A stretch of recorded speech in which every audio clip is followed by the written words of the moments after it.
All right, guys, it is December 14th here on the Mash and Drum Advent Calendar. Thanks so much for watching and keeping up with the Advent series. Grinch, I've been meaning to ask you, in your Whoville, North Pole kind of excursions, have you ever met Santa Claus? Of course I've met Santa Claus.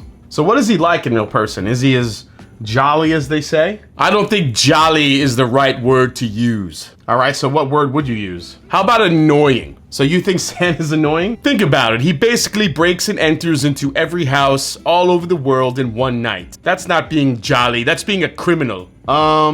Isn't that what basically you did, but instead of leaving gifts, you stole everything? It's apples and oranges. Luckily, we're gonna talk about another favorite movie today that popped up in the comments, and that was The Santa Claus starring Tim Allen. Oh, is that the one when Santa falls off the roof? Yeah, I think that's it. Well, let me guess, that's your favorite part? No, my favorite part is when Santa goes to jail. Come on, man, you're gonna give away the whole plot of the film in case nobody's seen it. Oh, please, that movie came out like 2,000 years ago. Everybody's seen it. 2,000 years? Your math is amazing. In fact, what is 5 plus 2?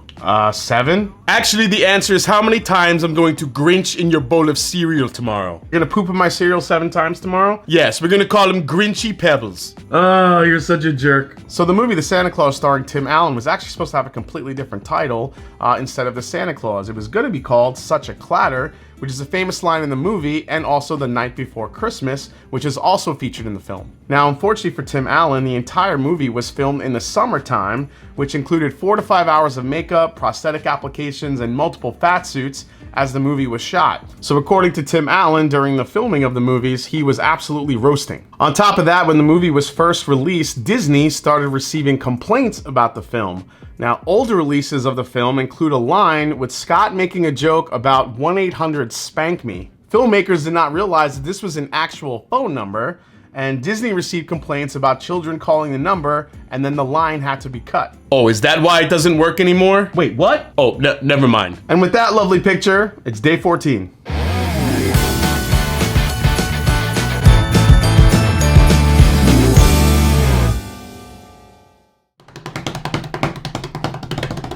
What's up, folks? I'm Jason C, and welcome back to the Mash and Drum Advent Calendar here in 2024, day 14. If you haven't yet, like the video, and if you haven't yet, subscribe to the channel and help me keep climbing to 100,000 subscribers here in 2024 and into 2025. So as you guys know, I have 25 samples from 25 patrons that were sent to me. I'm gonna pour it, nose it, taste it, see if I can guess what it is, and then on top of that, name my price for it, or what I would like to pay based on what I'm tasting, and then we find out what the actual whiskey is and also the real price. So let's pour it. Here we go.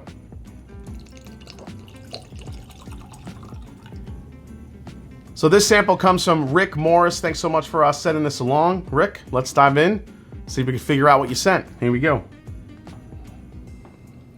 Off the bat, very traditional kind of bourbon notes. I get a lot of caramels, a lot of vanillas here.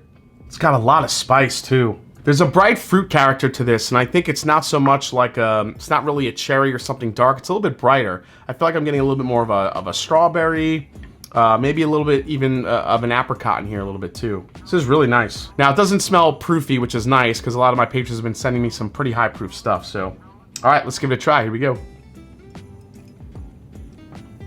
Oh, that is funky. All right, so it's got a very weird, funky finish on the back end. I gotta take another sip and see if that goes away or if that stays.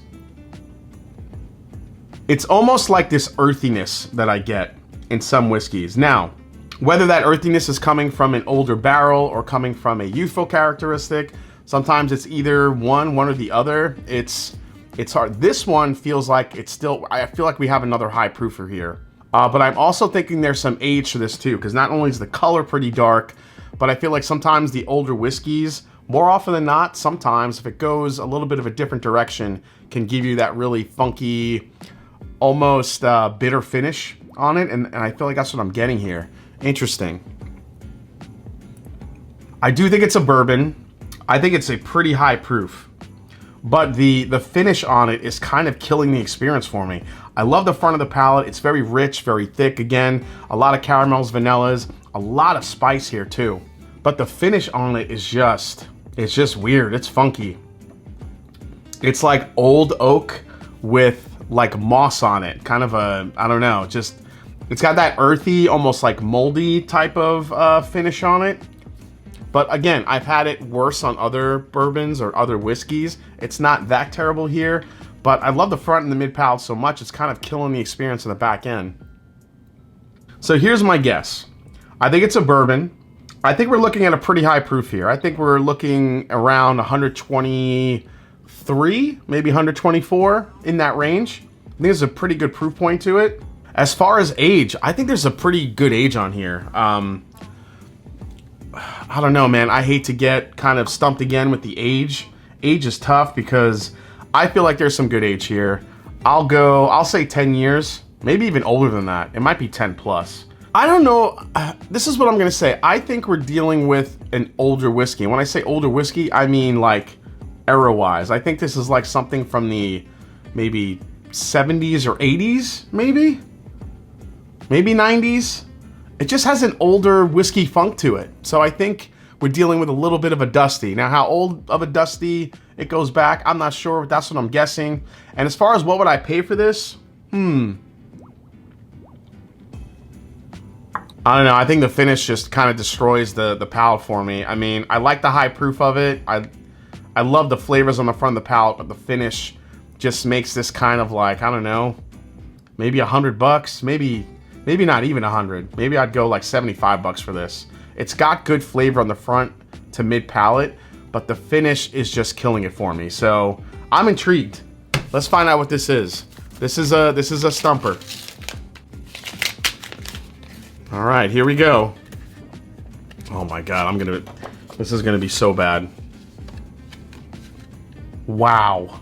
Yeah, I should have went higher on the age. I did feel like it was a little bit older. So here's the thing. This is the 2013 George T. Stagg from Buffalo Trace. What did I don't even remember what I guessed for proof. I'll have to go back, but it's 128.2 proof. So I knew I was in those like mid 120 in that area. So pretty spot on with the proof. I said maybe 10 plus. I should have guessed older. I did think it was older off the bat, but I kind of hedged my bet. This is 15 years, 11 months old. And holy crap, a 2013 George T. Stagg in here. So off the bat, I didn't get really a lot of that cherry that I normally get in George T. Stagg. This actually came off of more of kind of a traditional bourbon with a lot of those rich flavors, but the back end of it just kind of killed it for me. It's so strange. You know what it is? I think it could be that cherry trying to come through on the back end, but it's coming off very medicinal, and that's what I'm tasting. So this was a good one. So on the positive, I nailed the proof. Should have probably been higher on the years, and I feel like deep down I felt that way. And I said I think this was kind of a older bottling. Now I thought it even went back to like the 90s, maybe early 2000s, but this is 2013, so it's not that far long ago. But the finish on this just kind of kills it. But damn, Rick, thank you so much for this. I've never tasted this George T. Stagg, this particular bottling. Thank you so much for sending that along. That was amazing.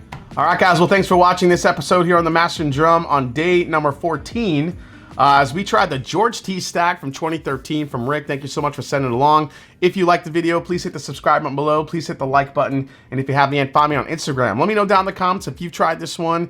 Did you kind of guess what I was tasting as I was tasting through it? Let me know down in the comments. And as I always say, it's not about the whiskey. It's the people you share it with. George T. Stagg 2013. Damn. Cheers, guys.